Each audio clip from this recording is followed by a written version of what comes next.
Esquerda radical versus esquerda moderada. Olha aí, o Spectrum fez mais um debate, mais uma categoria aí pra gente poder acompanhar quem tem razão. Vamos ver aí? Olha aí, tirar aqui o vídeo do tapete. Esquerda radical versus esquerda moderada, zona neutra. Vamos lá. Começar assim com pergunta já? Vamos ver. A Revolução Brasileira pode libertar o Brasil do imperialismo. Quem concorda, pode vir.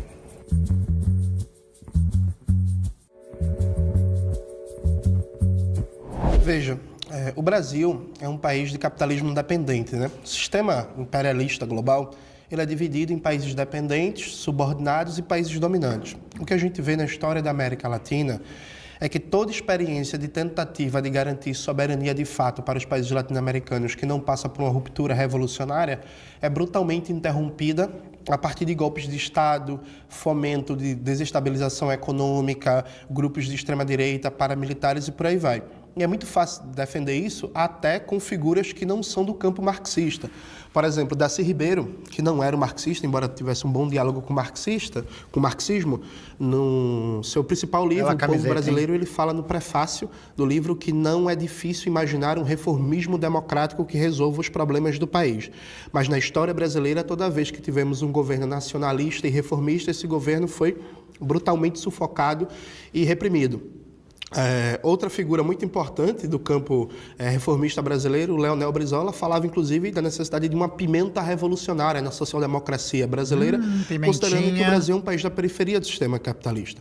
Então a gente pode elencar diversos exemplos de países latino-americanos que tentaram adotar medidas de democratização dos recursos naturais, de melhora das condições de vida da classe trabalhadora, de aumentar seus graus de soberania, e que a resposta foi a mais brutal violência e reação da classe dominante interna e do imperialismo. Recentemente, a gente viu um golpe de Estado na Bolívia em 2019, que tinha como um dos objetivos principais acabar com a política nacionalista de gestão do lítio, né? A Bolívia é um dos países mais ricos do mundo e lítio, que é fundamental na quarta revolução industrial. Aqui mesmo no Brasil, a descoberta do pré-sal ensejou a reativação da quarta frota dos Estados Unidos em golpe de Estado de 2016, a Lava Jato. Evidentemente não foi só isso, mas é um dos exemplos. Inclusive, o governo Dilma nem era sequer um governo reformista. Então, na América Latina, nossas veias abertas estão sangrando. A gente só consegue pensar uma libertação do nosso país, um controle realmente popular das riquezas naturais do Brasil, uma verdadeira soberania do nosso país, se a gente consegue romper com o imperialismo. Romper com o imperialismo significa fazer uma revolução brasileira, dado que em nosso país, em toda a América Latina, como disse a grande Vânia Bambirra, as classes dominantes internas são classes dominantes dominadas. Elas dominam a classe trabalhadora, mas estão muito bem adaptadas a uma posição subordinada frente ao imperialismo estadunidense, formando um consórcio entre burguesia brasileira e o grande capital estrangeiro. Pode sim. Então, me parece que está muito claro que imaginar uma emancipação do nosso país fora de um processo revolucionário é uma ilusão e acaba acontecendo cenas tragicômicas, né? Como o Ciro Gomes em 2018 sendo vaiado na CNI porque defendia um projeto nacionalista e a burguesia não topou. Salve. Mandaram aqui. Acho que tem uma ideia de revolução muito baseada no terror da Revolução Francesa, com extrema violência. Temos exemplo de revolução e ruptura sem tantas mortes e violência? A própria Revolução Soviética, né? O movimento da Revolução Russa, da Revolução Soviética de 1917, teve um número muito pequeno de pessoas que resistiram ao processo e que acabou levando a mortes diretas, né? No processo, na Revolução em si, em outubro de 17 em si. O que vai ser muito violento vai ser a reação à Revolução, que aí vai desembocar que vai se desenvolver numa tentativa de resistência por parte das classes dominantes daquela época, que vai gerar o movimento que vai ficar conhecido como Guerra Civil Russa, né? Durante essa época, durante a Guerra Civil Russa, uma guerra que vai durar, alguns números falam de 4 anos, 5 anos, mas a gente tem locais onde os conflitos acontecem por mais 7, 8 anos, é um momento em que os países imperialistas e as forças monárquicas, as forças burguesas russas, vão se levantar contra a realização da revolução, e isso vai causar uma verdadeira devastação completa do território, né? Isso sim vai causar uma guerra sem precedentes. Esse tipo de reação que vai ser o produto dessa grande violência, né? Galera, meu nome é Júnior Manuel, sou historiador, comunicador e educador popular, doutorando em serviço social pela UFAL e militante comunista. Hoje a gente vai participar de um debate comunistas versus esquerda moderada ou reformista. E por que eu vou defender a perspectiva comunista? Porque a gente conhece a história da América Latina e do Brasil, né? A gente não tem experiências em que seja possível na América Latina, dominada pelo imperialismo estadunidense e por classes dominantes dominadas, fazer transformações substantivas que mudem a vida do povo trabalhador sem partir para uma ruptura revolucionária. O último presidente reformista que a gente teve no Brasil foi o João Goulart, que tentou fazer reformas e teve um golpe de Estado e uma ditadura que durou 21 anos. Então, no Brasil, soberania, emancipação da classe trabalhadora só vem com a Revolução Brasileira. Eu acredito que apenas realmente com uma Revolução Brasileira nós conseguiremos a libertação total da nossa classe trabalhadora, principalmente das mulheres e mulheres negras que são a base dessa pirâmide do imperialismo e que historicamente sofrem com o imperialismo, desde a época da escravidão, que seus corpos foram utilizados para explorar e para gerar trabalhadores escravizados e explorados, até os dias atuais, que também o trabalho doméstico é mal remunerado, desvalorizado, e os países do norte global fazem uso desse trabalho do sul global, utilizando os países subdesenvolvidos, que eles precarizam, que eles exploram, para que esses países do norte global fiquem cada vez mais ricos, tenham cada vez mais benefícios a partir dessa exploração do sul global. Então, eu só acredito realmente que com uma revolução, com a organização da classe trabalhadora, para tirar esse poder dos imperialistas, dos defensores do imperialismo, que nós vamos realmente ter uma emancipação verdadeira para as mulheres, principalmente, para as mulheres negras que estão na base dessa pirâmide e que historicamente foram exploradas pelo imperialismo e que até hoje são a base dessa exploração, que são as mais oprimidas ao longo dessa história. Então, na minha visão, única e exclusivamente nós conseguiríamos a partir de uma revolução essa libertação, porque as reformas ou qualquer outra coisa que seja feita como um reparo ou um remendo nesse meio termo, pode acabar afetando principalmente essas mulheres. Então, não tem como a gente ter uma libertação das nossas mulheres, das nossas minorias, do nosso povo, no geral, mantendo o imperialismo. Então, só a Revolução Brasileira realmente conseguirá libertar todos nós. Meu nome é Caroline Sardá, eu tenho 28 anos, eu sou comunicadora, publicitária e criadora de conteúdo sobre história da mulher e direitos femininos, mas também sou militante feminista marxista. Sou feminista marxista porque eu acredito que nós precisamos ver os problemas pela raiz deles. Por conta disso, estou do lado da esquerda radical para encontrar sempre a raiz dos problemas, principalmente linkados à história das mulheres. E se nós queremos revolucionar a vida das mulheres, nós queremos uma libertação real, nós precisamos arrancar o problema pela raiz e não simplesmente fazendo podas. Bom, eu acho que para entender por que só uma revolução pode libertar o nosso país do imperialismo, a gente precisa entender o que é o imperialismo e como isso surgiu, como isso se constituiu. Como a Carol bem trouxe, a gente vai voltar lá no período da escravidão para conseguir entender isso. A gente precisa partir todas as nossas análises referentes à sociedade brasileira e aos problemas que a gente enfrenta hoje do fato de que esse território foi invadido em 1500 pelos europeus que passaram aqui quase 400 anos escravizando pessoas negras, pessoas indígenas, explorando tudo que era possível desse território, população primitiva a natureza, de capital, principalmente, né, devastando os nossos biomas e florestas, enfim, né? Dessa forma eles enriqueceram, dessa forma eles se tornaram as potências que eles são hoje. E esse poder que eles acumularam naquele período, eles mantêm até a atualidade, né? Então a gente vive hoje numa situação de uma espécie de um novo colonialismo, né? O nosso país, o Brasil, assim como todos os outros países da América Latina, do continente africano, continuam, de certa forma, né, de uma forma diferente, mas de certa forma ainda são colônias desses países europeus e atualmente dos Estados Unidos principalmente, né, que acaba sendo esse maior império do mundo, por enquanto, né? Então, ele age dessa forma mesmo, né? Os Estados Unidos, essas outras potências europeias agem como grandes impérios que querem dominar todos os territórios possíveis, expandir o seu domínio da maior forma possível. E esse domínio acontece de forma militar, de forma econômica, de forma tecnológica, de forma cultural. E não existe como superar isso por dentro desse sistema. Não existe forma de superar isso através de políticas públicas ou mesmo através de reformas. Como o Jones disse, né, o nosso país ele ocupa uma posição, um lugar dentro do sistema capitalista global. Esse sistema ele tem que ser visto dessa forma. como um sistema global que tem esses países centrais, esses países imperialistas, esses países dominantes e tem os países periféricos, os países que não são dominantes, mas que são dominados e não tem como sair de dentro, não tem como fugir dessa lógica por dentro desse sistema. É só rompendo com esse sistema. A gente vê que todos os países conseguiram fugir desse domínio imperialista, né, dessa dominação, principalmente dos Estados Unidos ou de outros países, foi só quando romperam com o capitalismo, né?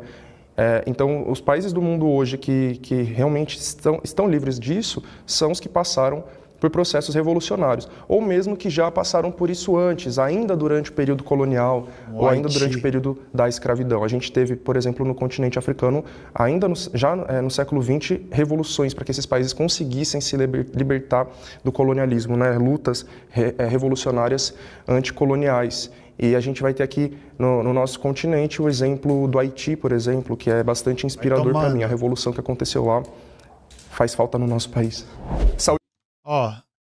Mais uma dúvida real. Ele foi feito para ser assim, meio que o inconsciente da burguesia ia levando para ter sempre mais.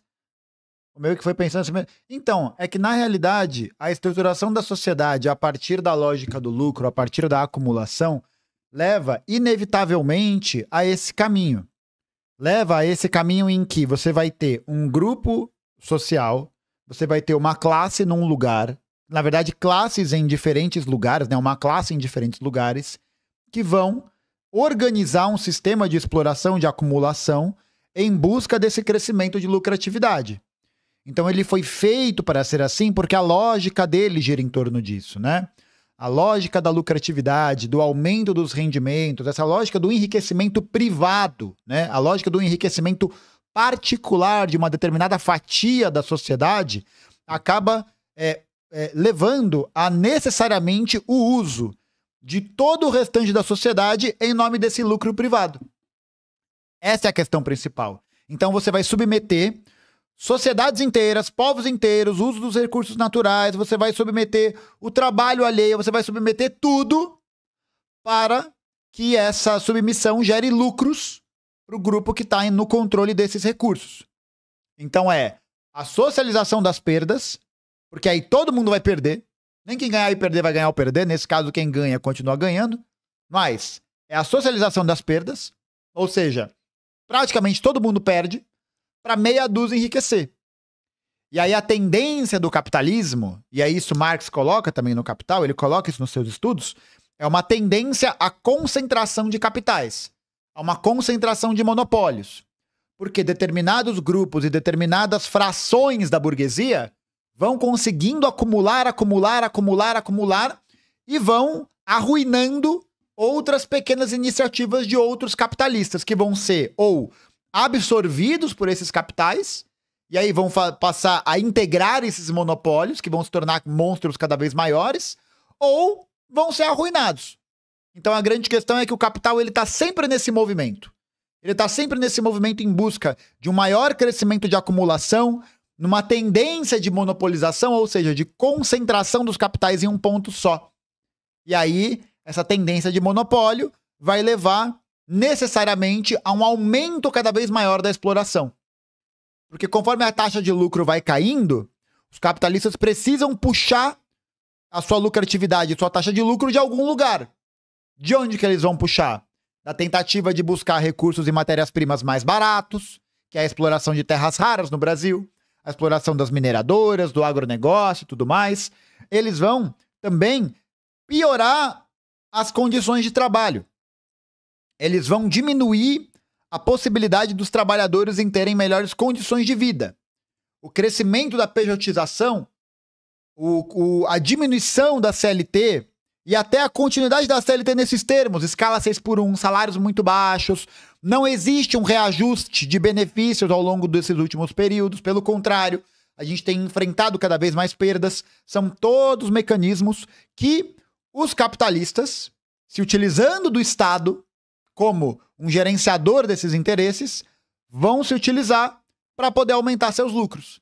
E no caso da formação do capitalismo, né, no caso da formação dessas iniciativas capitalistas, a gente pode se basear, por exemplo, no último capítulo do Marx, no Capital, que é o capítulo sobre a acumulação primitiva. né? Acumulação primitiva, diferentemente do que o jovem aqui colocou no chat, né? Que parecem homens nus das cavernas com um saco de frutas escondendo do outro, uga-buga. Não é isso. A acumulação primitiva, por quê? Porque é o processo que vai acumular o capital num momento que o capitalismo ainda não estava totalmente constituído, no momento em que o capitalismo, enquanto um modo de produção, ainda convivia com outros modos de produção, mas que mais tarde vai torná-lo dominante. O que era essa acumulação primitiva? O colonialismo.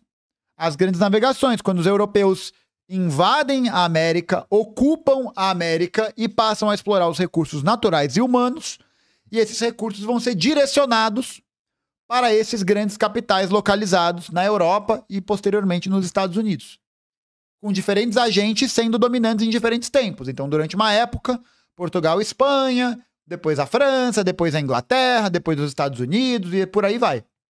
Então, é essa acumulação primitiva de recursos, né? É essa rapina, é esse roubo, né? É isso. É você demarcar uma terra e falar, ela é minha. Mas já tinha gente aqui, não tinha? Não tinham povos originários aqui? Já tinham. E eles habitavam a terra. Eles estavam aqui. A partir do momento que a propriedade privada foi estabelecida nesse lugar em que as pessoas já estavam na terra, já estavam constituindo sociedades, e esses recursos vão ser tomados delas, qual que é o nome disso? Qual que é o nome disso? É roubo, tá? É roubo. Mafaldinha, vai reagir ou fazer palestra? Pronto, fiz a palestra, agora você já pode ficar em paz, né, Mafaldinha? Muito bom, saudade do seu autor, o Quino, viu? Grande rapaz. Oi, família. Meu nome é Thiago Torres, sou mais conhecido como Chavoso da USP, tenho 25 anos, sou formado em... Não para! Reage! Cutucando. Reage! Ciências Sociais pela Universidade de São Paulo, sou palestrante, sou produtor de conteúdo nas redes sociais. Eu sou comunista e ecossocialista, porque eu entendo que esse sistema tá podre, esse sistema é problemático desde as suas origens, desde as suas raízes. Ele não tem salvação dentro dele, a gente precisa superar ele, a gente precisa acabar com esse sistema para que a gente possa resolver de fato todos os problemas da classe trabalhadora do nosso país e também nesse momento histórico impedir que o capitalismo destrua o planeta dentro dessa crise climática que a gente está vivendo. Que discordam podem vir.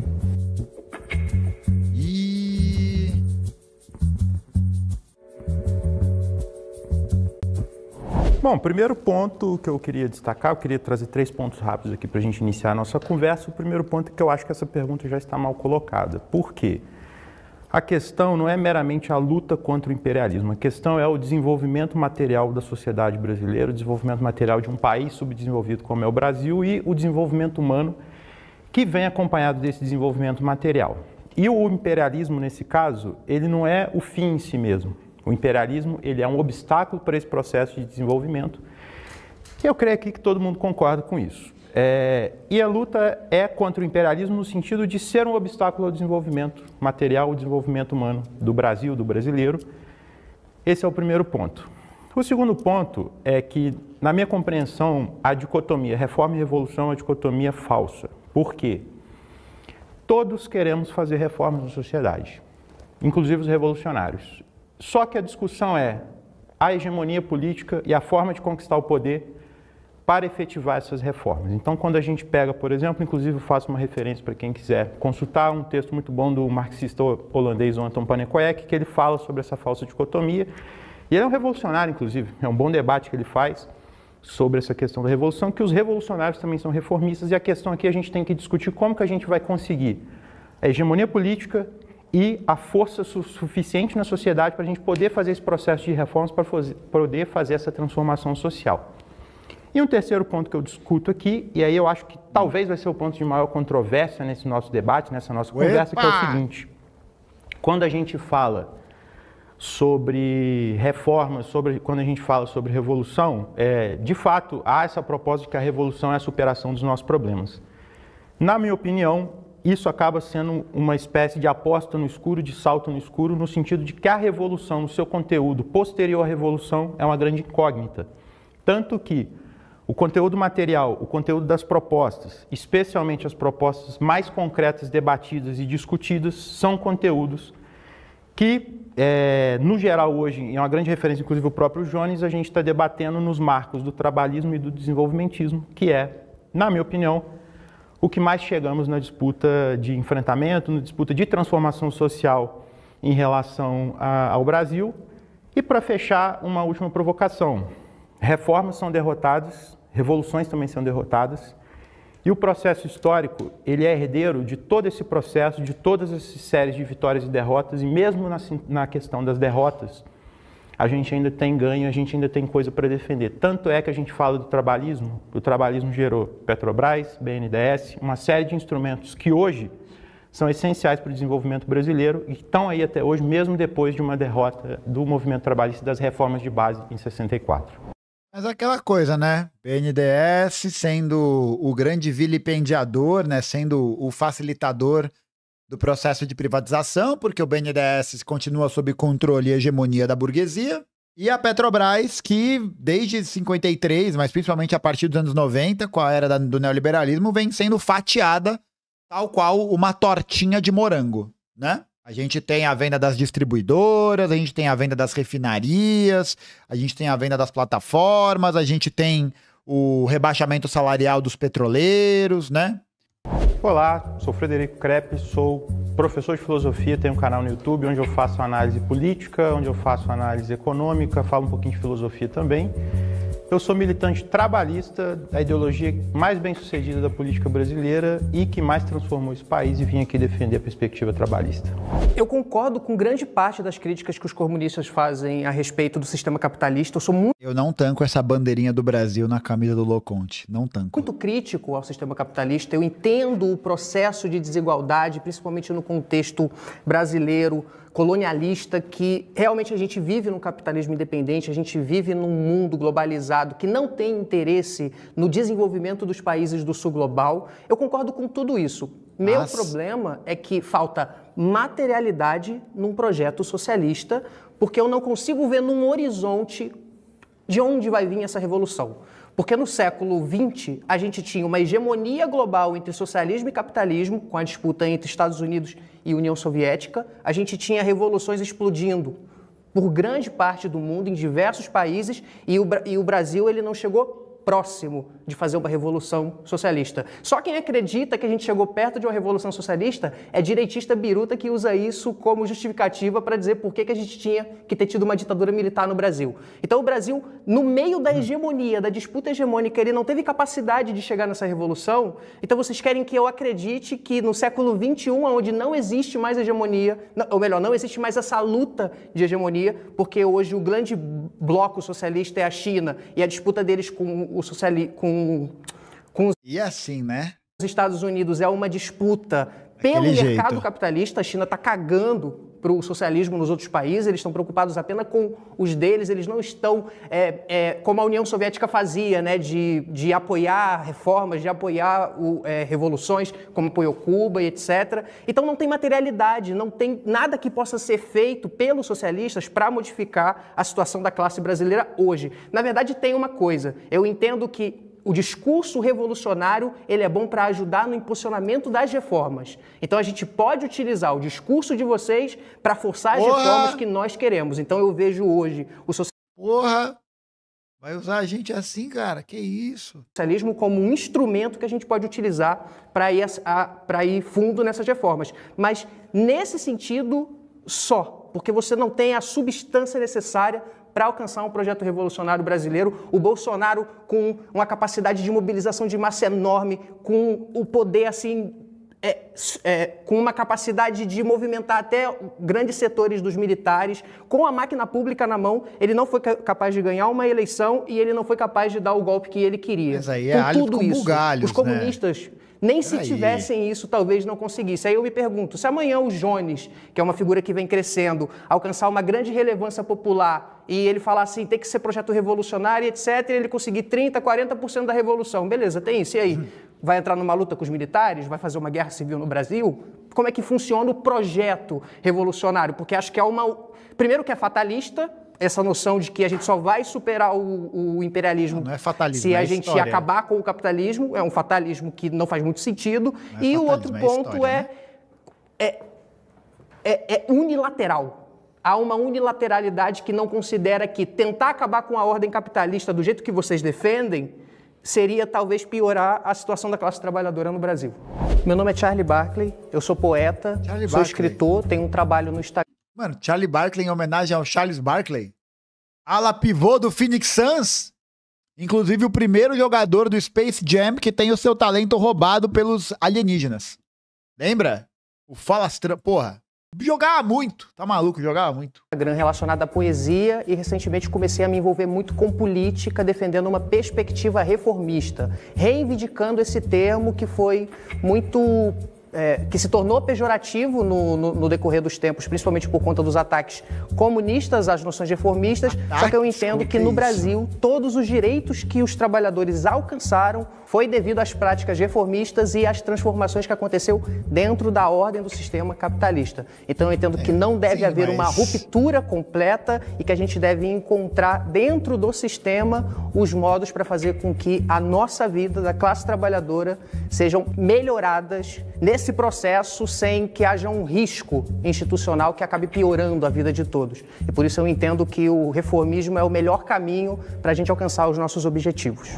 E aí não ganha nem a reforma e nem a revolução, né? Acho que a grande questão é essa. Não é fatalismo. É a história, pô. É a história. Não, gostei bastante dos pontos dos comunistas, como sempre eu concordo muito com a crítica, mas aí vem ao meu lado aqui da social-democracia, mais ligada ao trabalhismo, que é justamente entender que a Revolução Brasileira é inviável, ao ponto que eu gosto de citar os 3 motivos de eu não ser marxista.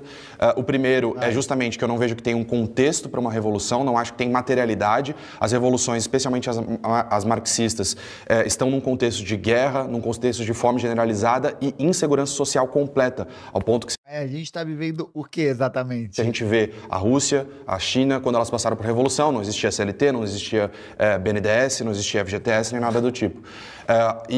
Esse é o primeiro ponto, né, o pré-revolucionário. Durante a Revolução, eu vejo que existem excessos, existe autoritarismo, perseguição política, que gera violência e pessoas que são inocentes acabam sofrendo com isso. Eu sou veementemente contra isso. E o terceiro ponto é o ponto econômico. Não vai ter revolução, mesmo se tiver, vai ter massacres ou autoritarismo. E posteriormente, a gente vai ter uma estagnação econômica da economia planificada, que não é o que aconteceu em um país, 2 ou 3, foi o que aconteceu em todo o bloco. Todo o bloco que se Mas a estagnação... manteve com a economia planificada, não teve o incentivo da propriedade privada e da competitividade, estagnou e posteriormente gerou o colapso econômico que acabou com esse bloco. Quem conseguiu escapar disso foi justamente a China, que fez reformas. E é isso que eu defendo. E justamente quando a gente para pensar, poxa, o Brasil nunca esteve próximo de uma revolução, mas o quão próximo ele esteve em toda a sua história foi em 1935, com a intentona. O mais próximo de toda a história do Brasil, que teve mais mobilização e mesmo assim foi um fracasso estrondoso. Justamente porque já estavam ocorrendo reformas, especialmente durante a era Vargas. Então, eu acho que a janela de oportunidade para uma revolução marxista se fechou. E eu, como um pragmático, acredito que a gente tem que aproveitar as janelas que a gente está inserido. E a janela que hoje a gente está inserido é a janela da soberania nacional via desenvolvimentismo, via reformas. Aproveitando que os Estados Unidos está perdendo local na economia global e se inserindo nessa cadeia de produção, ao lado da China, naturalmente não sendo subserviente da China, mas aproveitando desse momento histórico. Então, eu vejo todos esses problemas, eu entendo a crítica de vocês, acho até certo ponto bonita a ideia de revolução, mas não acho ela viável, não acho ela material, não acho ela possível. Então, por isso que justamente eu não me considero um marxista, além dos outros 2 fatores, mas esse é o principal. E olhando para os exemplos históricos, a gente vê que é sim possível combater o imperialismo, talvez não derrotá-lo, mas combater via políticas reformistas, via desenvolvimentismo. A questão é melhor fazer isso do que esperar uma revolução ou tentar fomentar algo que é muito inviável. Mas não é só um ou outro, né? Dá pra fazer os 2, não dá? Não dá pra fazer os 2, gente? Lutar por ampliações no sistema e, ao mesmo tempo, construir um projeto que mostre que essas sustentações têm prazo de validade. Pô, olha aí a social-democracia no mundo, o mundo globalizado, o mundo da liberdade democrática derretendo. Eu sou o Loconte, eu sou economista e analista político e defendo a visão de mundo do pragmatismo. Hoje estou aqui ao lado da social-democracia porque eu acredito que o comunismo e a visão marxista não é a melhor para entender a nossa sociedade e economia. E hoje a gente vai trazer alguns argumentos aí mais voltados à esquerda trabalhista, desenvolvimentista, para tentar trazer soluções para o nosso país. Eu também sou dono do canal Conhecimento Expandido, recentemente bateu 500 mil inscritos e vamos para cima nesse debate. Vamos lá, eu acho que o time aqui, eles estão confusos, né? Porque o Charles, ele fala que a proposta de uma revolução e de dizer que só combate o imperialismo com a revolução é fatalista, mas em seguida o Loconte diz se acontecer uma revolução, vai necessariamente ter perseguição política, vai ter violência e a economia planificada vai estagnar. Então, essa fala é fatalista. Ele está prevendo o futuro, não importa o contexto, não importa as condições, ele está dizendo o que vai acontecer a despeito de N fatores que possibilitam analisar as possibilidades históricas. Então, a fala do Loconte é fatalista, a defesa de uma revolução não. Isso por um lado. Por outro lado, Loconte, é mentira que a economia planificada estagnou. Tem um texto muito importante do professor João Quartim de Moraes, O Mito do Fracasso Econômico da União Soviética, que mostra que no momento que a União Soviética estava próximo da sua queda, o crescimento econômico continuava crescendo, o crescimento da produtividade do trabalho continuava crescendo, inclusive acima do Brasil nos últimos 30 anos. O problema da União Soviética foi político, não foi um problema econômico. Inclusive, isso está muito bem retratado no livro... Publicado pela Lavra Palavra. O Socialismo Traído por Trás do Colapso da União Soviética, publicado pela editora Lavra Palavra, do qual eu fiz o prefácio. Então é mentira o mito de uma estagnação da economia planificada. Isso nunca aconteceu na União Soviética. Aliado a isso, eu concordo com o Fred. Os comunistas, eles defendem reformas, mas a gente é contra o reformismo, enquanto método de direção política. Exemplo claro disso.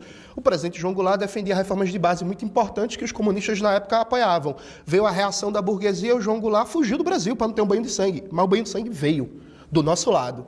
A gente foi exterminado, a gente foi morto, a gente foi preso, a gente foi torturado. Então, assim, quem promove o banho de sangue, Charles, é a burguesia. Toda vez que a classe trabalhadora se levanta para defender reformas, para defender ampliação de direitos, para defender mudanças importantes nas suas condições de vida, tem uma reação violenta da classe dominante. E a economia? Como é que vai ficar a economia? Então, assim, já tem banho de sangue. Isso está colocado na história. Veja, o imperialismo é um fator estruturante de desenvolvimento capitalista dependente. Não é possível você achar que, por exemplo, é fundamental para o desenvolvimento das forças produtivas no Brasil a gente mudar radicalmente como funciona o sistema financeiro. Tu acha que vai acontecer isso sem ter pressão, sem ter golpe de Estado, sem ter financiamento de desestabilização, grupos paramilitares? No Brasil de hoje, que não tem um avanço da reforma agrária, tem um bocado de latifundiário armado, grupos como Invasão Zero, armado, matando indígenas, matando camponeses, matando quilombolas, o bicho pegando nos conflitos pela terra no Brasil, e a gente nem tem um avanço da classe trabalhadora. E aí, repare, vocês fazem um debate que eu acho muito curioso, que é o medo da violência, o medo da repressão. É muito bom esse lugar de classe média branca que acha que a violência vai começar com a Revolução Socialista. E não que ela existe agora, né? Parece que não tem violência hoje, parece que não tem massacre hoje, parece que a classe trabalhadora não está sendo massacrada no dia a dia. Por fim, eu acho muito curioso, Fred, eu não defendo o desenvolvimentismo, pelo contrário, eu sou crítico, eu defendo políticas industriais para gerar complexidade produtiva. Mas o que é o desenvolvimentismo? O desenvolvimentismo é uma ideia ingênua que acha que a gente não consegue aplicar políticas industriais porque a gente tem um marco teórico de leitura errada e não considera o caráter de classe do Estado. Veja, o problema não é falta de ideia boa. Se o problema fosse ter ideia boa, o Ciro Gomes estava eleito, né? E não está. O problema é luta de classes, o problema é enfrentamento. Tanto é assim, como eu citei na minha fala de abertura, o Ciro Gomes foi lá para a Fiesp defender um Programa Nacional de Desenvolvimento, a burguesia vaiou ele, porque a burguesia interna brasileira não quer. Então, todos os argumentos que vocês colocaram, inclusive se contradizeram, teve várias contradições entre vocês. Mais uma vez, o Charles falou de fatalismo. O Krepp abriu a fala dele dizendo que a gente precisa superar o subdesenvolvimento, superação do subdesenvolvimento é a industrialização, perfeito? Não só isso. Você pode ler isso como um fatalismo também. Então, que fatalismo é esse? Porque eu queria só um comentário rápido. Eu acho que esse ponto da violência é um ponto que vai entrar no terceiro bloco. Eu acho que a gente pode expandir isso melhor lá. Beleza. Porque eu acho que o ponto aqui é a questão do desenvolvimento. Primeira questão, o golpe de 64, ele não atacou, a violência não foi exclusiva contra os comunistas. Os primeiros a serem expurgados das Forças Armadas foram os militares nacionalistas. O trabalhismo tinha um conteúdo de classe, sim, naquela época, e as reformas de base foram defendidas também pelos comunistas. O número 1 da lista de caçados era Prestes, né? Tudo bem, mas os trabalhistas foram ou não foram perseguidos? Com certeza. Então é isso, a questão é simples, não foram só os comunistas, até porque a posição dos comunistas naquele momento histórico foi muito errática. Foi muito errática, os comunistas em 34 defendiam dividir o Brasil, em 35 tentaram dar um golpe, dividir o Brasil. Consulta a Conferência Nacional do PCB no site do Arquivo Marxista que vocês vão achar lá. Dividir o Brasil dos povos indígenas no Nordeste, está escrito lá, gente. Só consultar que vocês vão achar. A questão é... É exatamente aquilo que eu falei sobre a questão da linha etapista, né? Da Revolução por Etapas. Em 34, durante a Conferência Nacional do PCB, foi aprovada a chamada Declaração de Agosto. Nela, o partido, alinhado às diretrizes da Internacional Comunista, defendia que o Brasil era um país semi-feudal e semi-colonial e deveria realizar uma revolução democrática de libertação nacional, ou seja, não uma revolução socialista. Um dos pontos discutidos foi a defesa do direito de autodeterminação e separação para regiões consideradas oprimidas, como o Nordeste e a Amazônia, o que foi interpretado por críticos como uma proposta de dividir o Brasil. Onde estavam, outro exemplo, Brasil, regime democrático já após 45, Getúlio Vargas, governo democrático do Vargas. Os comunistas defendiam a derrubada do Vargas. Em 24 de janeiro de 1954, o jornal do Partido Comunista defendia a queda do Vargas. O Vargas se matou naquele dia e no dia seguinte o Jornal dos Comunistas foi atacado junto com os jornais da Globo. Fica essa informação. Esse é um primeiro ponto. Segundo ponto, a questão, e eu concordo, eu sou contra qualquer tipo de fatalismo, eu acho que a gente vai entrar depois nessa questão da revolução, da questão das reformas. Eu acho que é importante para quem está assistindo a gente entender uma coisa rápida aqui. Nós não estamos no século XX mais, nós não estamos na década de 50 e 60, nós já tivemos processos revolucionários. A questão da estagnação econômica, a questão não é que a economia retrocedeu. A economia soviética, por exemplo, ela continuou crescendo até o fim da União Soviética, só que o crescimento deles foi cada vez mais baixo aos anos e isso foi considerado... Mas nunca chegou a diminuir, nunca chegou a diminuir o nível de crescimento, né? Essa é a questão. Nunca houve uma queda de crescimento. Nunca houve uma queda no sentido de déficit, né? De um crescimento negativo, ou seja, de um decrescimento. Então, ela continuou crescendo, ainda que num ritmo mais lento, mas continuou crescendo. De certa forma, é estagnação. Não, o Brasil hoje está estagnado ou não? Tá. A nossa economia vai crescer 2,5% esse ano. É estagnação econômica, menos de 3%. Assim, então, se você considerar o crescimento populacional, a gente pode fazer um debate sobre uma estagnação relativa. Não era o caso da União Soviética. Era estagnação relativa. Mas não era o caso da União Soviética. Dentro do conceito econômico, menos de 3% ao ano é estagnação econômica. Mas a União Soviética não crescia menos de 3% ao ano antes da perestroika. É só consultar os dados. Os anos 70 e 80 crescia. Quando os comunistas faziam a chamada da derrubada do governo Vargas, isso é verdade, os comunistas levaram um pau nas ruas e tiveram comunidade de oposição. Vamos lembrar que o pedido de cassação do registro eleitoral do PCB saiu de um membro do PTB. Então, assim, a relação entre comunistas e trabalhistas não era a relação de... O pedido de cassação do registro do PCB em 47 partiu do deputado Eurico de Oliveira, do Partido Trabalhista Brasileiro.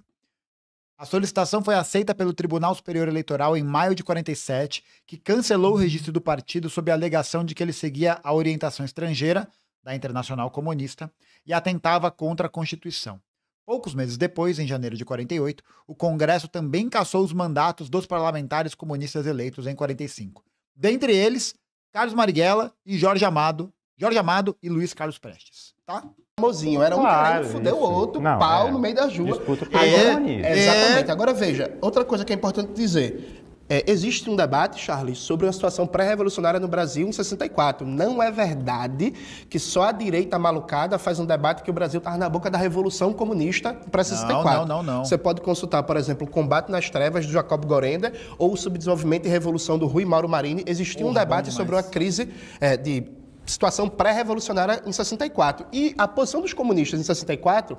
não era só dos comunistas pressionar o governo Goulart à esquerda, era a posição também do Brizola, que inclusive quando teve o golpe de 64, o Guerreiro Ramos, que era deputado pelo PTB, soltou um texto duríssimo chamando o Brizola de irresponsável e colocando a culpa do golpe em posições esquerdistas, como ele chamava, como a do Brizola. Então, assim, a conjuntura é muito mais complexa. Fato concreto é que quando veio a reação às reformas, o João Goulart, ele não enfrentou. Ele fugiu. E aí esse é o debate sobre o método político de tocar as reformas. Porque, veja, isso é um fato histórico. A reação vai vir. Então, se amanhã A gente levanta um debate sobre fim da escala 6x1, estatização do sistema bancário, reforma agrária, retomada dos postos do pré-sal que foram privatizados, retomada da Eletrobras, vai ter uma reação. Vai ter bloqueio, vai ter sabotagem, vai ter fomento de golpe de Estado, vai ter pressão histérica e tal. A reação vai vir. No momento que vier a reação, vai ter capacidade de sustentar essa política de reformas, porque qual foi o grande elemento da Revolução Cubana, né? A Vânia Bambirra, no livro Revolução Cubana, uma reinterpretação, ela faz esse debate de maneira brilhante. A Revolução Cubana começa como uma revolução democrática, que era fim do analfabetismo, reforma agrária, combate à corrupção, fim à ditadura. Veio a reação da burguesia e do imperialismo. A Revolução Cubana conseguiu se manter porque a direção política do processo tomou um sentido revolucionário. Então, o grande debate é, vamos lá, estamos juntos nas ruas em defesa de reformas. Estamos juntos. Vamos sair nas ruas agora para restatizar as refinarias da Petrobras, para enquadrar o sistema bancário, para ir para cima da Faria Lima. A reação vai vir. Quando a reação vier, e aí?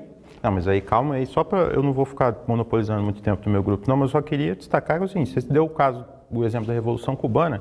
Aquilo foi uma necessidade por conta do contexto histórico da Guerra Fria, um país ali logo embaixo dos Estados Unidos, pequeno, sem muita força política para enfrentar, a força econômica também. Conseguiu, né? E conseguiu, né? Uma ilhota daquela que não tem petróleo, que não tem nada, falou pro US&A: vem aqui, Mickey. Gloob, gloob. Para a União Soviética. Exatamente. E a União Soviética, ela abraçou a Revolução Cubana também, deu suporte num contexto de Guerra Fria. Hoje não existe União Soviética e é um fato, gente. Cuba pode ser a nova União Soviética.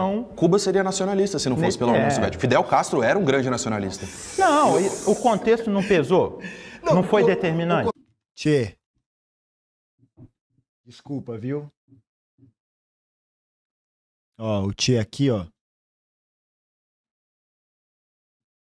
Não gostou. O Tchê transmitindo a rádio AM aqui dele. Não gostou. Hoje no Brasil a gente vai fazer... Fidel era nacionalista. A Revolução... Mas, ô Jones, a Revolução Cubana, ela resolveu o problema do imperialismo? Cuba é um país que não é dominado pelo imperialismo, ele é um país agredido pelo imperialismo. A situação de Cuba e do Brasil são diferentes. Sim, mas a posição revolucionária, o imperialismo continua. Mas porra, mas aí também, né, você achar que a derrota final do imperialismo vai vir a partir de uma revolução, a única revolução socialista que aconteceu na América Latina, é brincadeira também, né, pô? Agredindo, não dominando. Não dominando. Mas de certa forma, agredir e impedir, por exemplo, o desenvolvimento econômico de Cuba é, em alguma medida, dominar eles. Não, peraí.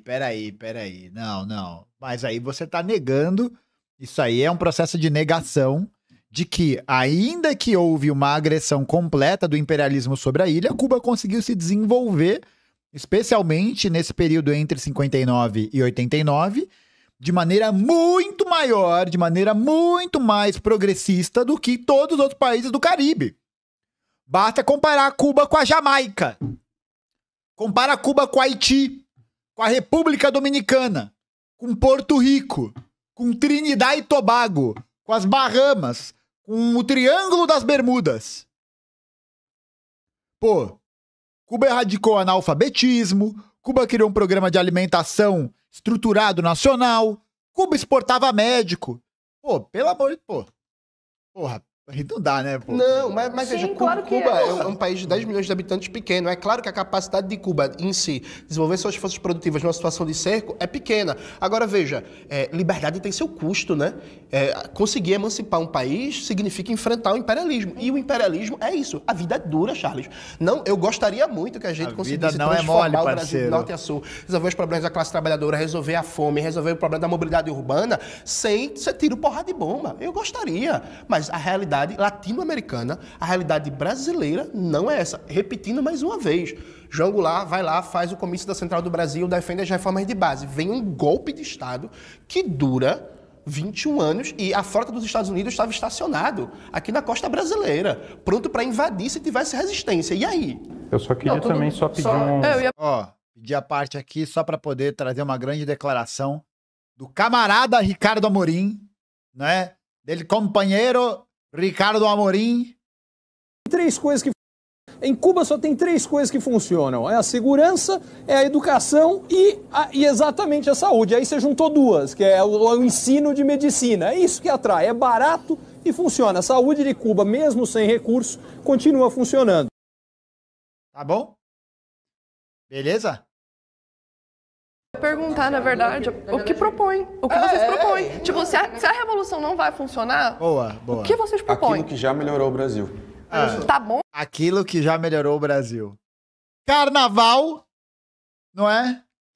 Cervejinha 3 por 10. Guarda-chuvinha de chocolate, daquele sabor parafina, não é? Compilado das melhores do grupo Fundo de Quintal. Pronto. Agora? Melhorou. Mas tá melhor que antes. Pior que tá, não fica, já diria o Tiririca, né? Não. É Estado Novo? É voltar ao Estado Novo? Não. O governo Sadar, olha só, tem uma questão que eu acho que vocês não estão considerando. A gente pode pensar que existe um risco, por exemplo, a gente defende reformas que são estruturais do capitalismo e isso não vai vir sem uma batalha contra a burguesia. Existe um risco, por exemplo, de um presidente que tome esse processo à frente, ele receba um golpe, a gente tem uma ditadura, tudo isso pode acontecer. Mas numa tentativa de projeto revolucionário, isso também pode acontecer. Não existe... Tem mais chance, na verdade. Inclusive tem mais chance, porque você vai tentar... Porque, olha só, uma coisa é a gente tentar reforma dentro do sistema capitalista, onde a gente não vai envolver um problema, por exemplo, global. A nossa economia que está ligada com os Estados Unidos, principalmente, China e etc., União Europeia. Uma coisa é reforma. A reforma foi derrotada, mas... a sustentabilidade do sistema capitalista, ela ainda garante, por exemplo, condições de projeto econômico, condições de reformas, até porque no próprio neoliberalismo a gente conseguiu o SUS. Né? Pô, peraí. Pô, o SUS é um ponto fora da curva e produto justamente de uma política de enfrentamento. Produto justamente de uma política reformista numa época em que tudo estava sendo contra-revolucionado à torta e à direita.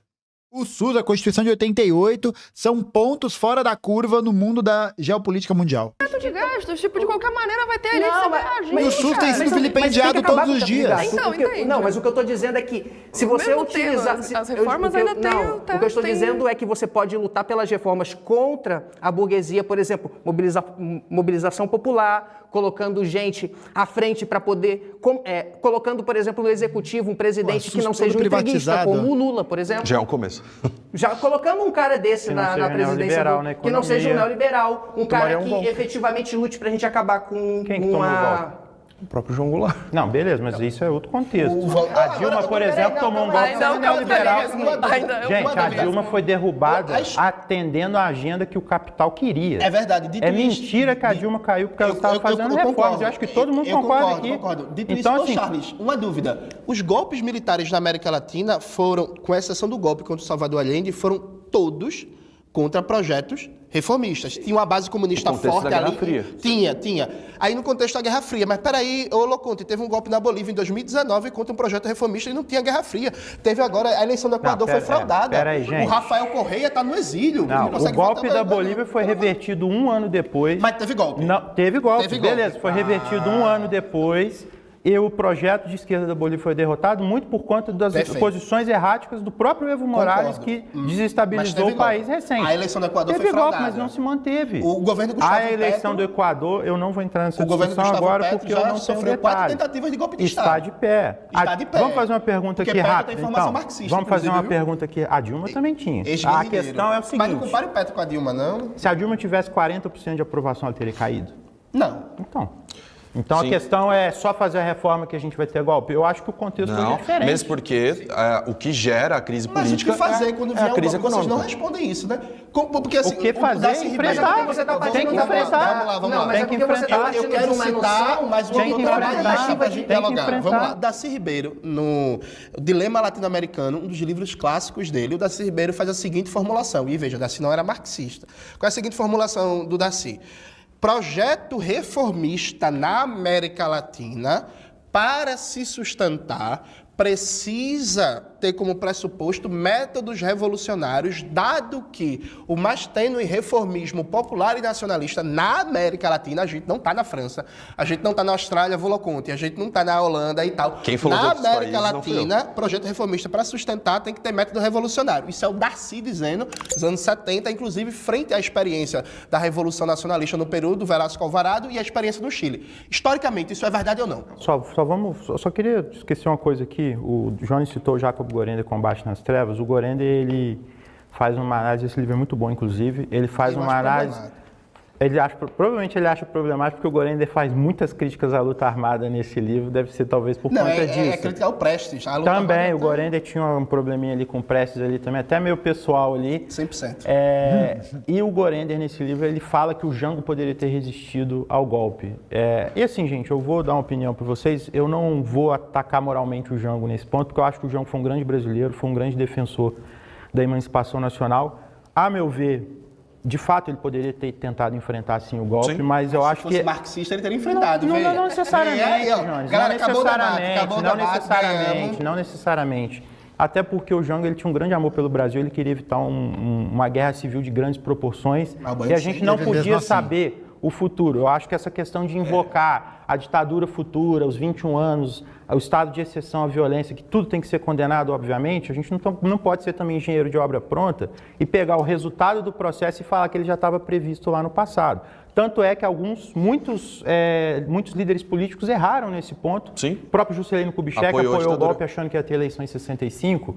Então, assim, eu só acho que a gente tem que evitar esse tipo de coisa. A pergunta é, o Darcy, no livro O Dilema Latino-Americano, ele fala que na América Latina, pelas características de desenvolvimento capitalista dependente, vinda do colonialismo, domínio do imperialismo e tal, propostas reformistas só se sustentam com métodos revolucionários, pegando, inclusive, o exemplo histórico tanto do golpe de 64, porque vamos lembrar, quando veio o golpe de 64, o Darcy defendeu dar uma lambida de metralhadora na tropa do Olímpio Mourão Filho, que estava saindo de Juiz de Fora.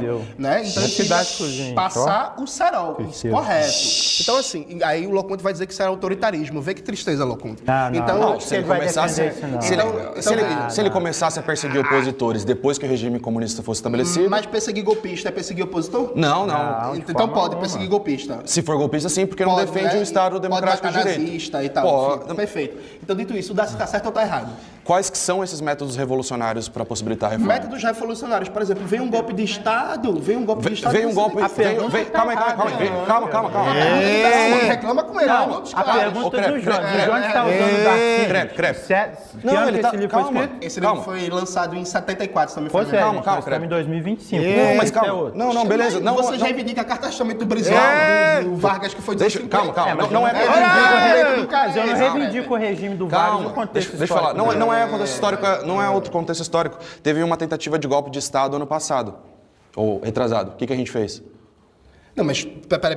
Foi efetuado o golpe de Estado? Mas tu quer comparar uma quartelada bolsonarista que tinha como objetivo criar uma GLO para os militares tomarem o governo sem um apoio orgânico de amplos setores da classe dominante com um movimento de baixo para cima? Porque, veja, não teve um golpe de Estado bem sucedido em 2023, dentre outras coisas, porque amplos setores da burguesia estavam com o governo Lula, como a Febraban, e não viam necessidade de um golpe de Estado. Outra coisa bem diferente, não foi a própria Febraban, que condenou o golpe, o bolsonarista do 8 de janeiro, se a gente tivesse um movimento de massas na rua defendendo a estatização do sistema bancário e enquadrar o sistema financeiro brasileiro, essa própria Febraban defenderia um golpe de Estado. E eu estou perguntando pela quinta vez para vocês, como é que a gente defende isso? Porque, repare, a burguesia, no mundo inteiro, mas particularmente na América Latina, ela não gosta de democracia e legalidade. Ela gosta de protocolo eleitoral, enquanto o protocolo eleitoral não interfere nos seus interesses. Num dia que a gente tiver, vamos imaginar, Frederico Crepe, presidente do Brasil, nacionalista, trabalhista, desenvolvimentista, a porra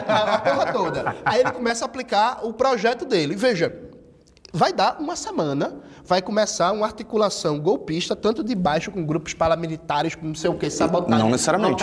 Não necessariamente, então vai ser... Assim? Olha a história, velho. Vai ser o primeiro caso na história da humanidade que a burguesia vai perder poder político, poder econômico, vai mandar sem lutar áudio por todos os meios necessários. Vai lutar, mas não necessariamente métodos golpistas. Loconte, para com isso, porra. Para com isso. Porra, que isso, velho? Para com isso, Loconte. Não, aí você brincou, pô. Aí brincou, pô. Aí garoteou. Garoteou. Porra, olha pra história da América Latina. Olha pra história das intervenções burguesas. Que isso, pô? Não. É história, cara, é história. Mas é isso mesmo? Ah, é um sim carinhoso. Não, é a turma da música. Vai mandar áudio. A gente é o tópico. Eu que sou o tópico. A gente é o tópico. Você está reclamando de fatalismo, ele está falando aqui, ó, todo projeto de reforma vai ser derrotado via golpe. Olha, então, gente... Eu não falei que vai ser derrotado, eu falei que vai ter... Eu falei... Mas quem negou isso? Então, mas... Alguém aqui nega que vai ter mas reação? é isso que eu tô perguntando. O que vocês vão fazer? É claro que vai ter reação. É claro que vai ter reação. Como é que vai ser a reação? Em 2002, 2002 foi Lula versus José Serra, né? Em 2002? Foi. Ah, sim. A burguesia apoiou quem? Também. José Serra. E o Lula teve 8 anos de sequência que a gente Uma parte da critica. burguesia apoiou o Lula, né? O problema é achar que as coisas são desse jeito assim, preto no branco. Entendeu? O problema é achar que as coisas são antagônicas desse jeito. Porra, mano. Nossa. Lula estava sozinho. Ele e Deus. O José de Alencar, que era vice-presidente dele, não era parte do empresariado brasileiro. Não era. Não era. O José de Alencar era... Eu sempre confundo José Alencar ou José de Alencar. Eu nunca sei qual que é o autor e qual que é o vice-presidente. Na dúvida, os dois são os dois. Pronto. Inclusive... Não, mas naquele momento... O José Serra, qual que era o interesse entre entre José Serra e Lula, que defendia aumento dos gastos públicos, a burguesia ficou com José Serra. Porra, o Lula publica a carta ao povo brasileiro, garantindo, meio que dando aquele salve nos bancos, falando, rapaziada, banqueiros, calma. O Lula teve muitos problemas e a gente critica muito ele, mas o mínimo que ele conseguiu fazer com um certo apoio popular. Ele está defendendo que Lula é reformista, é isso mesmo? Não, Fred? não tá defendendo isso não. Olha só, na verdade... Lula é objetivamente Lula é reformista? Óbvio. Lula é reformista. Nossa. Nesse ponto eu discordo. O Lula é reformista? Reformista não. A partir do momento que o Lula faz alguma reforma... Pô, a partir de... Pô, então a hora que o Lula erguer uma casa, um tijolinho de madeirite, já é reformista? Porra.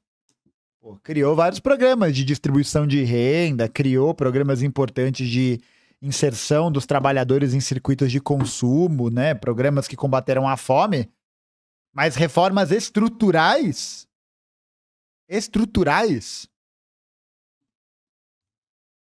Peralzão é reformista? Nesse ponto eu discordo dessa Muito leitura. pelo contrário, na verdade, o Lula poderia ter sido um exemplo de reformista, que o Lula, sim, ele deve ter sido o maior líder político desde Getúlio, com capacidade de mobilização de massa, com capacidade de falar com o seu eleitor. Melhor que o Brizola? Não, eu tô falando no sentido de mobilização de massa da esquerda. Fred, vem pro lado da gente, tu tá colocando palavras na minha boca. Olha só, o que eu estou... Só porque eu falei que o muro estava abaixo ali nos bastidores. Deixa eu dizer.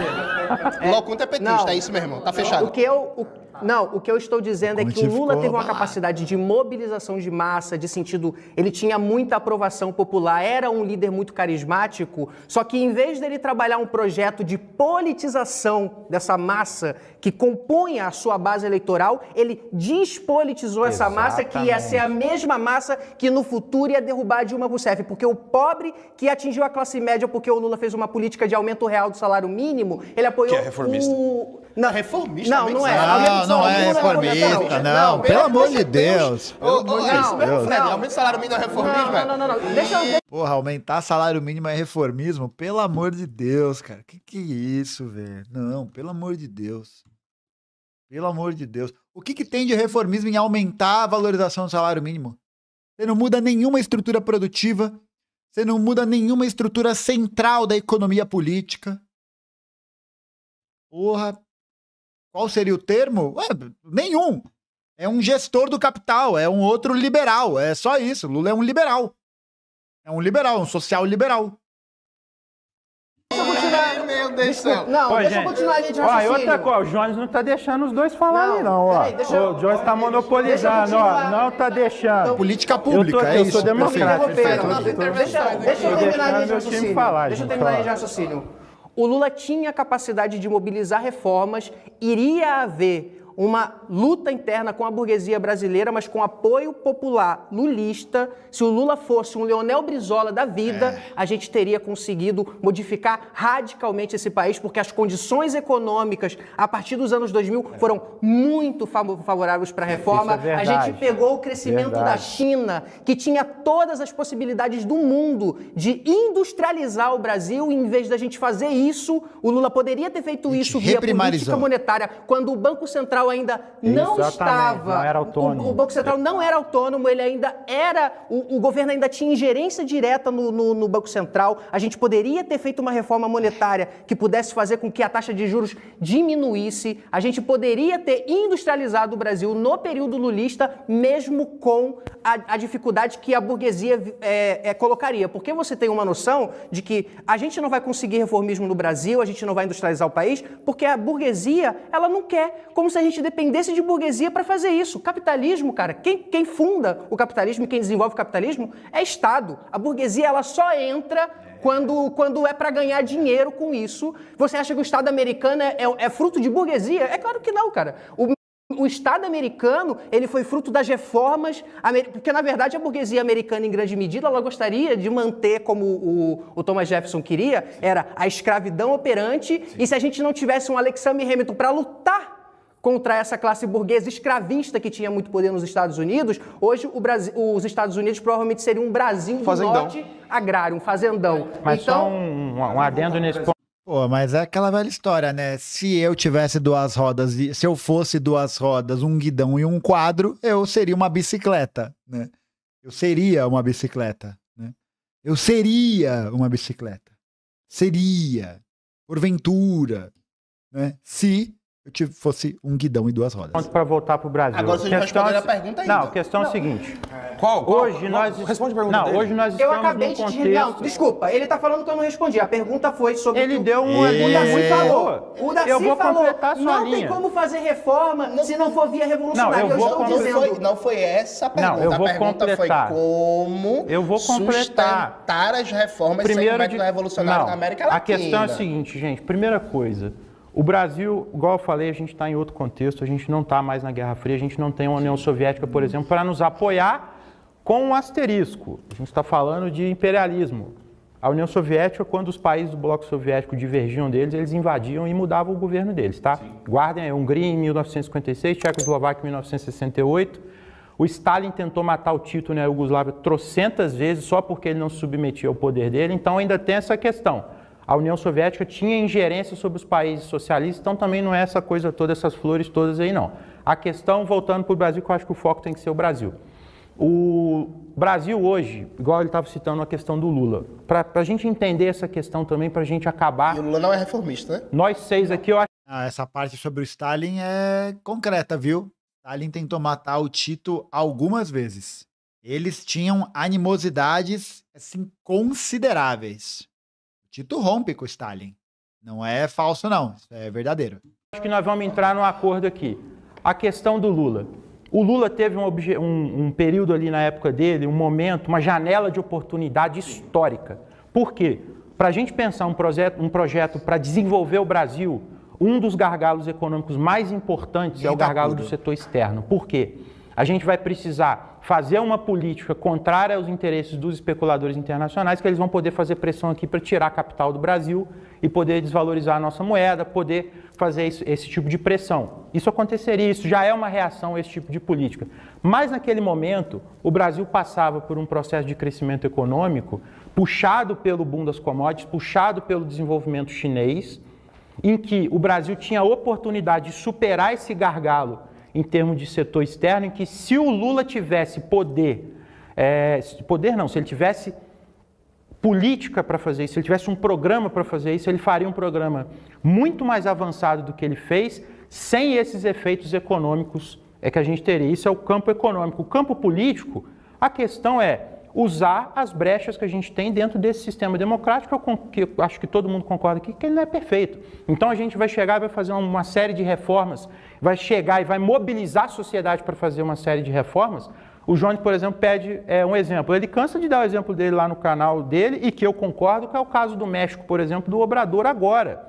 O Brasil poderia ter um presidente que ia todo dia de manhã dar entrevista, pautar o debate, pautar igual a gente faz a daqui. sociedade inteira e todo mundo discutindo o projeto. Então a gente vai chegar aqui e vai Todo falar, dia o Lula vai puxar um debate nacional e vai falar, nós vamos cortar esse Brasil com ferrovia e nós vamos investir tanto e tanto e tanto e vamos cobrar de todo mundo, vamos mobilizar a sociedade para fazer isso. Esse tipo de mobilização é perfeitamente possível e não é feito porque nós não temos liderança para fazer esse tipo de coisa. Concordo, mas quando vier a reação... Porque assim... A gente vai manter a mobilização. O exemplo do México é muito bom. Nesse momento, a Cláudia Sheinbaum, que é ela super tem 80% bem de aprovação. aprovada, um partido hegemônico nacionalmente, e neste momento, os Estados Unidos, a partir de uma política falsa, dizer que quer combater cartel de drogas, estão colocando cartéis mexicanos na lista de organizações terroristas, estão mobilizando forças militares para fazer uma pressão militar numa manobra de guerra psicológica. E não vai ter reação na Revolução? É claro que vai ter, mas então, esse é o ponto. Essa que é a pergunta, Fred. A questão é, na Revolução, você fez a Revolução, vocês comandaram a Revolução. Esse é o ponto. A reação veio, a reação vai vir. Como que vocês vão fazer? Então, a pergunta, mas veja, a questão de vocês é que... Porque o problema é o mesmo, não pode ter ruptura institucional, não pode ter violência, não pode ter não sei o quê. E no meu caso, pode ter ruptura institucional, eu não acho que é Revolução. Então vem pra cá, pô. Não. Galera. José Catimbeiro. Tem que tirar o... Sim, eu acho que vocês poderiam comentar essa questão revolucionária. A reação vai vir. Esse ponto aí... Mas aí, Fred, veja, vamos lá. É importante entender esse ponto. Vamos entender. Vamos pegar, por exemplo, uma figura que vocês gostam, o Getúlio Vargas, né? Veja, o Getúlio Vargas, ele chegou ao governo com uma ruptura institucional, com um sistema que não era democrático. Concordo. Nova República, República Velha e tal. Aí depois, ele dá um golpe de Estado. E instaura aquela que até então foi a ditadura mais brutal da história brasileira em número de perseguidos, de presos, de assassinatos, gente que ficou louca na cadeia de tanta tortura e por aí vai.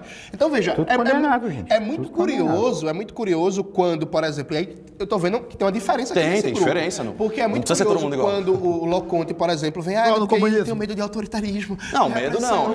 Eu acho errado matar as pessoas, mas e assim, se você não acha... a própria base do nacional desenvolvimentismo no Brasil não veio no contexto de uma democracia liberal. Inclusive, não existe na história da humanidade processo de industrialização, como você bem colocou, e não é só revolução, não existe processo de industrialização que não tenha sido precedido por uma guerra civil, por um golpe de Estado ou por uma mudança institucional tão profunda que foi autoritária. Por exemplo, o New Deal do Franklin Delano Roosevelt teve como pressuposto o enquadramento violento da Suprema Corte, inclusive lá Hugo Chávez, o que seria chamado hoje de bolivarianismo. O bicho pegou. Então, estava certo. Então você acha que o autoritarismo é necessário? Não, eu não falei isso. Não, eu quero saber. Tá dando a entender. Mas esse tipo... método MBL de debate, cara. Mas responde a pergunta. Jogo duro.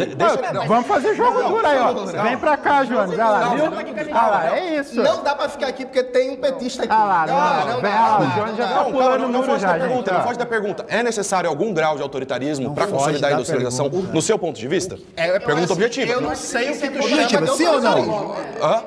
Próximo bloco. Tem um prompt sobre autoritarismo. A gente tem... Perdão, você tem razão. Depois a gente volta nisso, eu explico o que eu entendo como autoritarismo. Eu acho que você é liberal.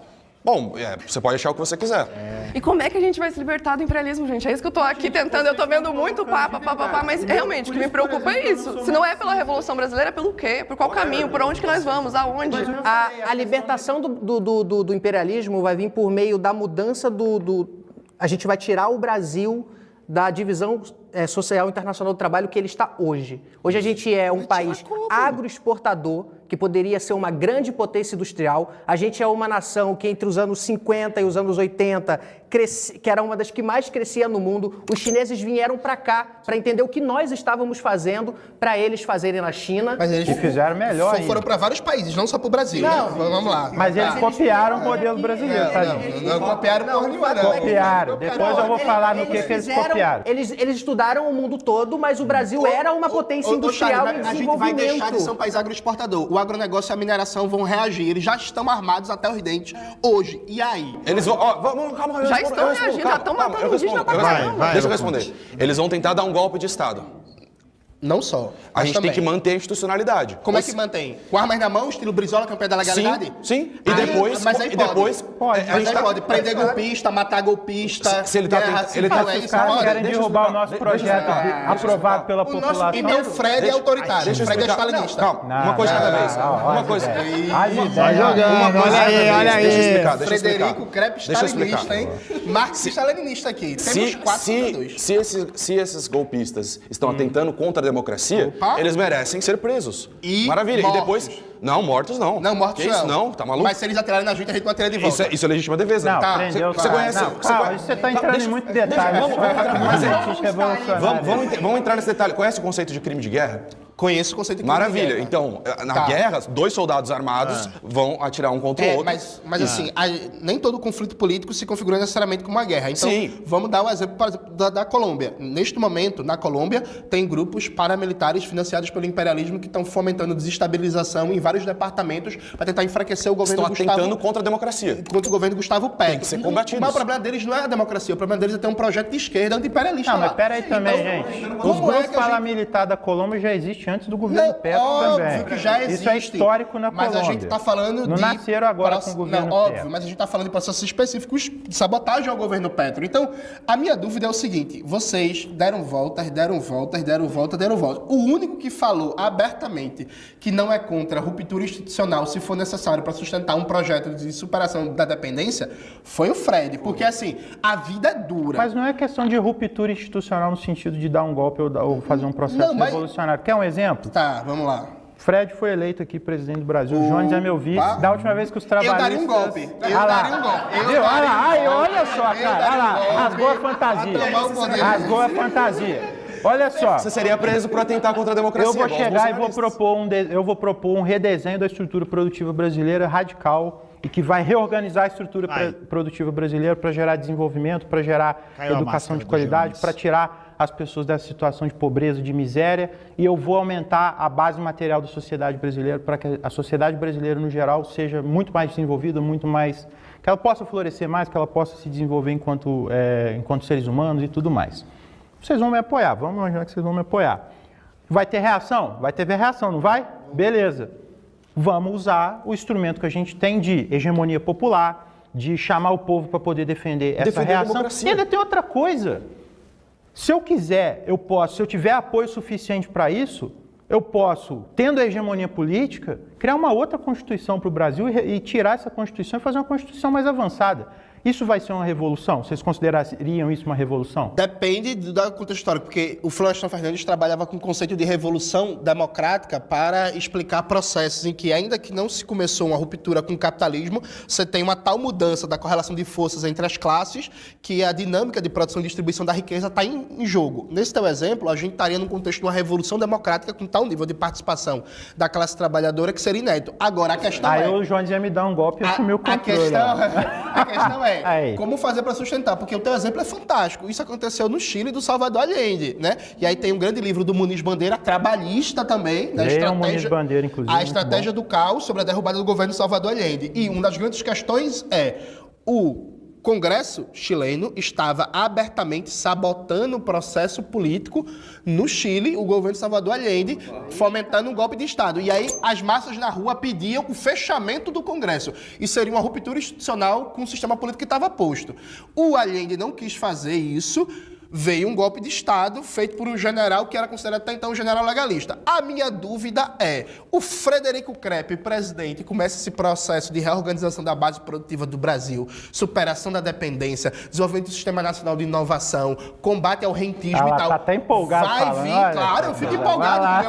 Eu fico empolgado com o enfrentamento às mazelas do 2030 aí, ó. Mas a reforma empolga. Vai vir a reação. Aí, a reação, até agora, é o seguinte. O Charles não sabe o que fazer, o Loconte vai soltar nota de repúdio pro STF. Eu vou defender a democracia. E o Krepp é o bolsonarista. Tem um pouquinho de sangue no olho. Então, assim, tá muito difícil. Não, a gente tem opiniões divergentes, a gente não precisa ter a mesma opinião. Não é, e o Jones vai me dar um golpe. doutrina. O problema... Não, a questão aqui é que nós vamos fazer um redesenho institucional do país e a gente vai ter apoio popular para sustentar isso. Gente, o que eu acho que o centro da discussão aqui... nós não temos respostas prontas para o que vai acontecer e eu creio que vocês também não. E eu acho que a grande questão aqui é a gente tem que pensar no objetivo que a gente quer, no desenho que a gente quer pensar para o futuro da sociedade, a gente tem que lutar por isso. Ô Fred, mas se não tem resposta pronta, por que a tua crítica à proposta revolucionária foi dizer que é uma espécie de proposta sem conteúdo, um salto no vazio? Um salto no escuro. Por que então vejam... Qual que é o conteúdo da Organização Econômica Comunista Futura no Brasil, da Revolução Brasileira? Então, do ponto de vista político, vocês não têm uma resposta pronta, tranquilo, para a sustentabilidade na história brasileira de um processo reformista que vá, na visão de vocês, gradualmente emancipando o país. Eu creio que há caminhos a serem explorados. Caminhos a serem explorados para uma caminhos proposta... que nem você discorda. Não, mas caminhos a serem explorados para uma proposta de economia planificada eu também tenho. Não, eu não defendo a economia planificada, isso é um outro debate. Agora, a questão, gente, de verdade, por exemplo, o caso do México. O governo do México acabou de passar uma reforma em que o judiciário do México está submetido ao poder popular. Tu é a favor dessa reforma, Loconte? Não estudei ainda a fundo. Eu acho que o Loconte é contra, viu? Que ele é liberal. Não, você pode supor várias coisas. Eu defendo que todos os ministros do STF têm que ser eleitos pelo voto popular. Depende. Se no longo prazo... Tem outros exemplos de outros países? Não, eu acho que a Bolívia tem eleição direta para o judiciário. Pode ser interessante. Só que a Bolívia também está num processinho também que acabou de acontecer um problema. Você viu agora. A direita ganhou a eleição, o Supremo da Bolívia foi lá, tirou todos os golpistas da cadeia. Fora que assim, você fica falando como sustentar o projeto reformista. Bom, todos os avanços do capitalismo nos últimos 100 anos, eles vieram através de reformas. Foi assim e foi assado. Teve reforma. A gente teve um monte de retrocesso, principalmente a partir dos anos 80, com o neoliberalismo, que foi intensificado com o FHC. E o neoliberalismo se consolidou no mundo porque não tinha mais um campo socialista para forçar a burguesia a aceitar reformas, né? Mas peraí. No começo do debate eu não falei que vocês são o instrumento necessário para a gente poder fazer com que as reformas sejam impulsionadas? Como é que a gente vai ser instrumento para vocês quando vier um golpe de Estado, vocês vão fugir do Brasil, como vai fizeram não, antes? Vai deixar para o Bolsonaro se fuder. É isso, né? A gente faz reforma, a gente... comunistas, venham aqui para puxar o governo à esquerda. Aí quando vem a reação imperialista... caralho, vamos resistir. Reformistas? Reformistas? E social-democracia? Cadê vocês? Vocês estão aqui ainda, pessoal? Hein? Pessoal? Alô? Ei. Sai do esconderijo, por favor. Eles estão vindo, por favor. Cadê vocês? Eu tô com medo. Meu Deus, pelo amor de Deus. Inclusive, o Jones que vai me dar o golpe, o cara tá falando o próprio Evo Morales e o Garcia Lineira, assim, quando veio o golpe em 2019, eles fugiram da Bolívia. Na época, eu fui crítico. Não sustentaram o golpe. A sorte foi que na Bolívia você tinha uma base popular muito aguerrida que sustentou o enfrentamento, mas as lideranças reformistas... E derrotou o golpe depois. Mas as lideranças reformistas fugiram. Aí, veja, a minha questão é bem simples e objetiva. Vocês falam, mas não tem materialidade para o movimento marxista agora. É curioso, porque... Mas não tem, era mais fácil o Brasil virar uma teocracia evangélica daqui a 5 anos do que a ditadura. Ninguém tá falando de ser fácil ou difícil. Hoje, a classe trabalhadora, ela é contra Charles, enquanto campo político hoje, o campo político marxista é mais forte do que um campo reformista se você excluir o petismo do campo reformista. Não, beleza, mas aí vamos fazer uma pergunta aqui. Vocês vão discordar disso? Quem que está mais próximo de uma revolução hoje, gente? É o bolsonarismo. Não. Nós estamos errados aqui? Peraí. Qual que é a maior força política de mobilização? Não, calma lá. Hoje o bolsonarismo tem um tipo de força que se veste como uma força de ruptura nesse cenário, nesse contexto atual, né, que consegue carregar essa aura de ruptura, mas não é um projeto revolucionário. O bolsonarismo não é um projeto revolucionário, o bolsonarismo é um projeto reacionário, né? O bolsonarismo é um projeto reacionário, é um projeto que se utiliza da retórica, do discurso de movimentação, de mobilização, para conseguir encampar um projeto de submissão completa do Brasil às estruturas imperialistas, e também é uma ideologia que prevê um fortalecimento das raízes e das questões coloniais, né? Não é à toa que o bolsonarismo se alinha muito com a ideologia do Make America Great Again, com as ideologias fascistas próximas da Europa, Giorgia Meloni, Viktor Orbán, Marine Le Pen, Vox, Chega em Portugal e tudo mais, né? popular no hoje, Brasil. enquanto Agora, o campo político marxista hoje tem mais influência na sociedade, no debate público, tem mais capacidade de mobilização do que um campo reformista que, inclusive, tudo bem. vocês estão querendo refundar a partir do novo trabalhismo. Ok. E o campo de vocês está tão inorgânico ainda que tem um petista aqui que está defendendo tudo ao o Jean contrário. está de firula, catimbeiro. Então, ano que vem, a gente vai ter pelo menos um marxista em quarto lugar nas eleições, né? Quarto, terceiro. Vamos ver, né? Mas assim, eu acho improvável. Vamos ver. Analisando Mas pelas eleições também é complicado, né? A gente vai Analisar ter um pelas candidato eleições. reformista. Quem vai ser o candidato reformista ano que vem? Queria fechar uma questão Ciro aqui Ferreira rapidinho, Gomes. só para Ciro lançar Ferreira Gomes no PSDB? Não. Vamos lançar um debate aqui. Boa. Ciro no PSDB vai ser o candidato reformista da esquerda. Boa. Eu acho que só para fechar esse debate que eu queria fechar esse, que a gente já está acabando. Eu só acho que a gente tem que refletir. A gente tem que refletir uma coisa rápida assim. Projeto de reformas, todo mundo aqui tem. A questão é, nós estamos debatendo as reações e as formas de aplicar essas reformas. Eu só acho que não pode ficar com essa consciência de que, o projeto revolucionário ele vai superar esses impasses.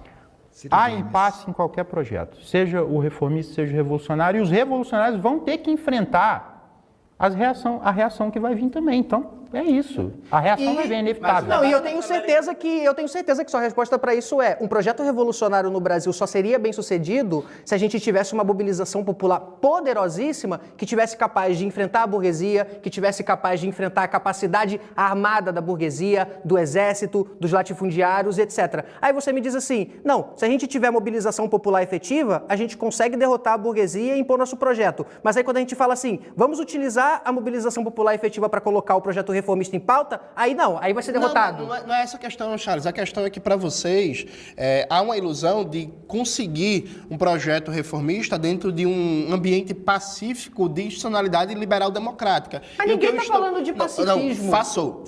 Você falou, eu falei pacifismo. Falou. Inclusive, na sua apresentação, você disse que o projeto revolucionário pode levar o Brasil a caos institucional, a banho de sangue, a violência. Você falou na sua apresentação. Pode. Isso não é pacifismo. Então vamos lá. Isso não é pacifismo. A questão na história da América Latina, O João está sendo fatalista de novo. Não estou sendo fatalista, porque ele está falando assim, no passado foi assim, então no futuro vai ser igual. Fred, então se fosse... É onde a gente pode aprender com a história, né? Todas as revoluções socialistas que acontecerem no futuro, vai acabar igual a gente. Olha o pau quebrando. Fred, pra gente pensar cenários a partir da a União Soviética não está aqui mais. Então eu vou chegar para você e falar, a revolução está destinada ao mesmo fracasso da União Soviética. Mas a União Soviética acabou, não foi todas as revoluções não, tem várias que estão de pé. Está de pé, mas a China não está de pé hoje por conta de... Mas a China sempre foi institucionalidade diferente da União Soviética. A economia chinesa nunca foi planificada. A União Soviética acabou, o Bloco do Leste Europeu acabou, então assim, não é preto no branco assim. Cuba tá aí, Coreia Popular tá aí, Laos tá aí. Vietnã e China só estão se desenvolvendo porque eles fizeram reforma. Eu deixei ultrapassar um pouquinho aqui. Se vocês quiserem... Chavoso está imóvel em absoluto silêncio. Quiserem, eu daria minutinhos para vocês. Não, tá suave. É porque no segundo eu acho que eu falo mais. A gente conseguiu provar que Loconte é liberal. Na sua cabeça, sim.